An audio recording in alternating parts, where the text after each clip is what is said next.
how are you? I am Sangeeta teacher and today I will teach you Hindi first. So students, let's start. Take your books, class and read your chapter 2, शून्य की कहानी, and open your page number 16. बच्चों, जो कल हमने आपको शून्य की कहानी निबंध का आपको आधा चैप्टर हमने पढ़ाया था और समझाया था, आज हम उसके आगे चैप्टर 16 पे देखेंगे और समझेंगे। तो आइए स्टार्ट करते हैं।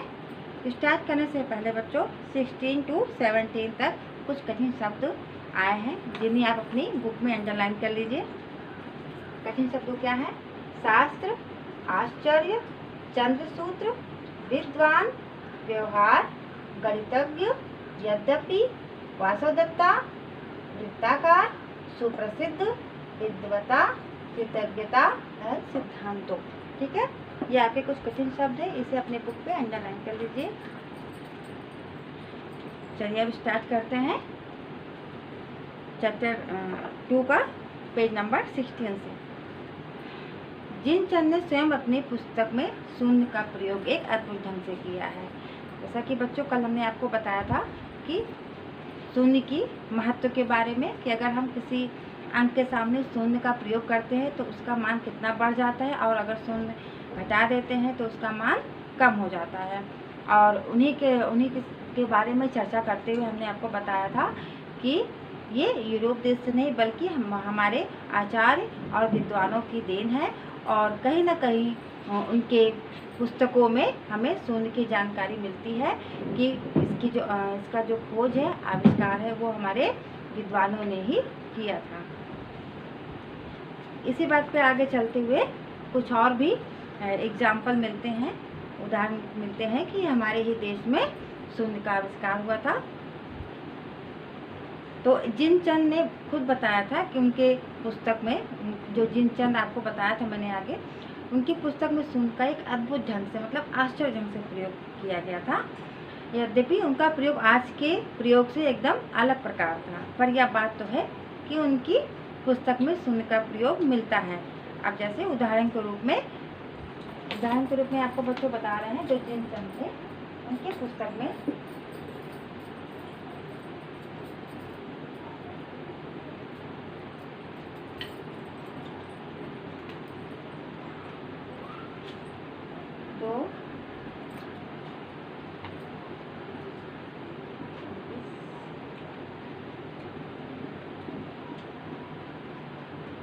ये देखिए बच्चों, जिनचंद की जो पुस्तक थी, इस तरह उनके पुस्तक में ये अंक पाया गया और किस प्रकार उसको पढ़ा गया, उसको इस प्रकार वो पढ़ते थे 22, 44 और 8 शून्य, इस प्रकार वो इसको अंक को पढ़ते थे।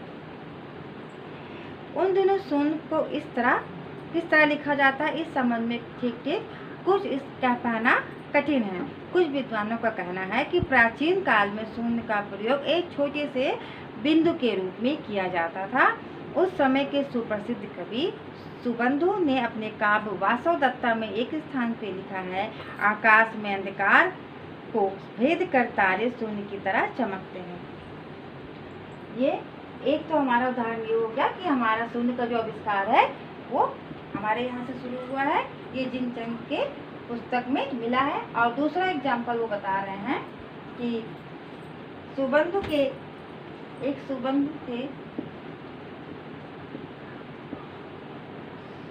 ठीक है, कवि थे, ये सुप्रसिद्ध कवि थे, और इनकी पुस्तक थी वासवदत्ता। क्या थी? वासवदत्ता।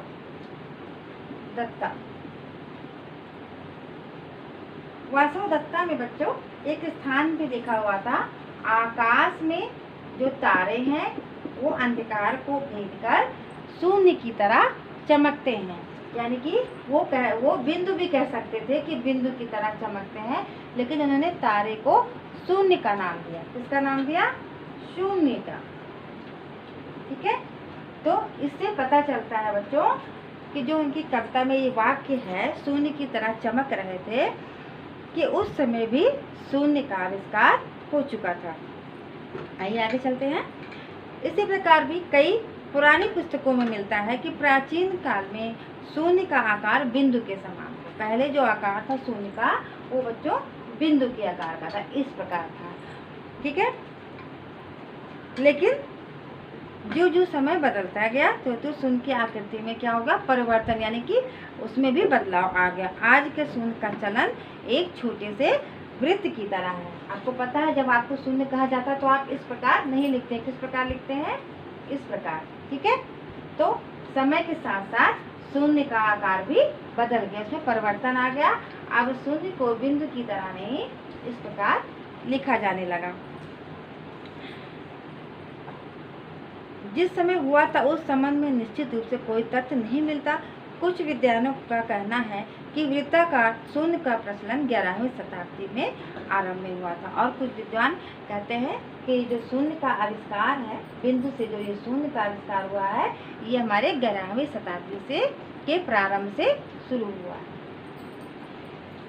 जो हो, पर यह बात तो सत्य है कि शून्य का जन्म पहले हमारे देश में ही हुआ था।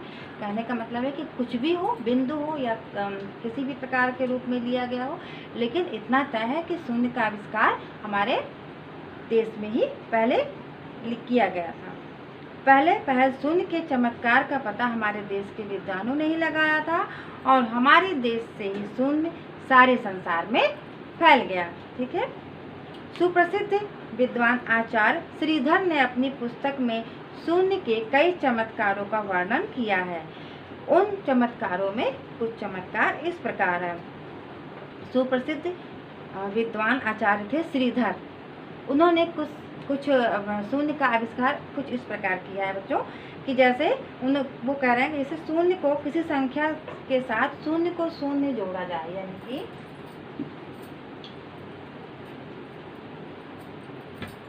शून्य को शून्य के साथ अगर जोड़ा जाए तो उत्तर क्या आएगा, शून्य, है ना। और वो जो के त्यों बनी रहती है, इसमें कोई परिवर्तन नहीं आता है। और अगर हम इसको माइनस कर देते हैं तो भी क्या होगा, उसके उत्तर में भी कोई परिवर्तन नहीं आएगा। और अगर इसको हम गुणा करते हैं तो भी क्या होगा, वही मान बना रहता है, शून्य ही हमें उसका उत्तर मिलेगा। लेकिन यदि किसी शून्य से किसी संख्या को भाग दिया जाए तो भाजनफल क्या होगा, शून्य ही पाया जाएगा।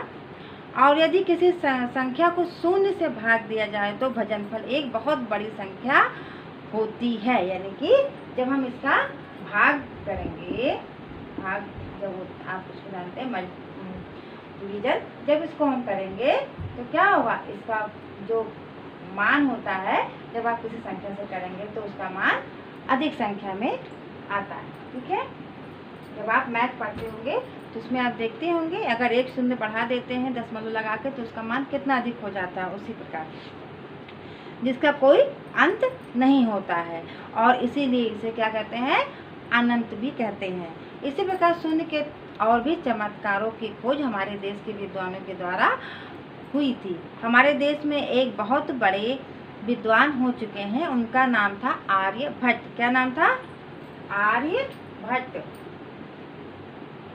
ये नाम याद रखिएगा,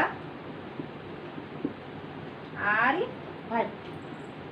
वे गणित शास्त्र के बहुत बड़े विद्वान थे। किसके विद्वान थे, गणित शास्त्र के विद्वान थे। कौन थे, आर्यभट्ट। उनके द्वारा बीज गणित के सिद्धांतों की खोज की गई थी। जो बीज गणित आप लोग पढ़ते हैं उसकी जो खोज है इन्होंने ही, आर्यभट्ट ने ही की थी। आज के विद्वान उन्हीं को बीज गणित के आधार मानते हैं। आर्यभट्ट ने 499 ईस्वी में शून्य, स्थान, मान सिद्धांत एवं दशमलव पद्धति का सर्वप्रथम विवेचन अपने ग्रंथ में आर्यभट्टियम में किया था। जो बच्चों आप लोग शून्य पढ़ते हो, स्थानीय मान पढ़ते हो या सिद्धांत पढ़ते हो, या इसका मान क्या है, जो भी आप मैथ में पढ़ते हैं आप जानते होंगे। जो भी आप मैथ में शून्य, स्थानीय मान, दशमलव जो भी पढ़ते हैं, इन सब का जो है विवेचन सर्वप्रथम किसने किया था, आर्यभट्ट ने किया था। और किसने किया था, आर्यभट्टियम में। ठीक है, उनका ग्रंथ था आर्यभट्टियम, उसी में उन्होंने उसका विवेचन किया था। यही दशमलव पद्धति और शून्य का मान आज विश्व के देशों का मार्गदर्शक बना है। और आपको पता है इसी दशमलव और शून्य के सहारे पूरा विश्व चल रहा है ना। जितनी भी पद्धति हमारे, जितने भी इकोनॉमिक्स, मैथमेटिक्स, जितने भी आज चल रहे हैं, संस्थान चल रहे हैं, सरकारी में हो या प्राइवेट में हो या कहीं भी आप किसी भी स्थान पे जाते हैं, तो सारी चीज़ें शून्य, स्थानीय मान और मान पे टिका हुआ है और सबका मार्गदर्शक बना हुआ है। इस संबंध में लीलावती का नाम भी उल्लेखनीय है। उन्होंने भी गणित शास्त्र में विद्वता प्राप्त की थी। और एक नाम और आता है बच्चों लीलावती, तो आर्यभट्ट तो है ही, और एक नाम और आता है लीलावती। क्या नाम आता है? लीलावती।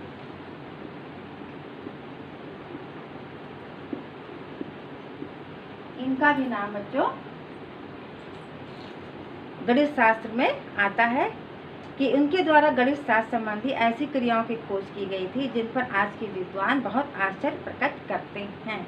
ठीक है बच्चों, हमें अपने इन अंक वैज्ञानिकों पर गर्व तो करना ही चाहिए और उनके प्रति हृदय से कृतज्ञता भी प्रकट करनी चाहिए।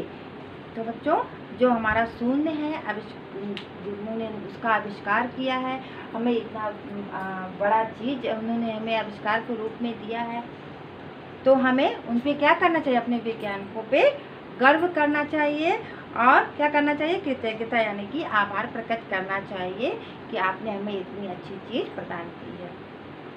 तो ये हो गया बच्चों आज आपका चैप्टर 2 शून्य की कहानी, जो कि निबंध थी, उसका चैप्टर का पूरा हमने आपको पढ़ के समझाया। और इस जो निबंध है, इससे हमें क्या शिक्षा मिली कि हमें अपने देश की उपलब्धियों पर गर्व करना चाहिए, यानी कि हमारे देश में जो भी उपलब्धि है उस पर हमें गर्व करना चाहिए। ठीक है बच्चों, अब आज के लिए इतना ही। नेक्स्ट वीडियो में हम आपको इसके अभ्यास शब्दार्थ के बारे में बताएंगे। अब आप आज का होमवर्क नोट कर लीजिए।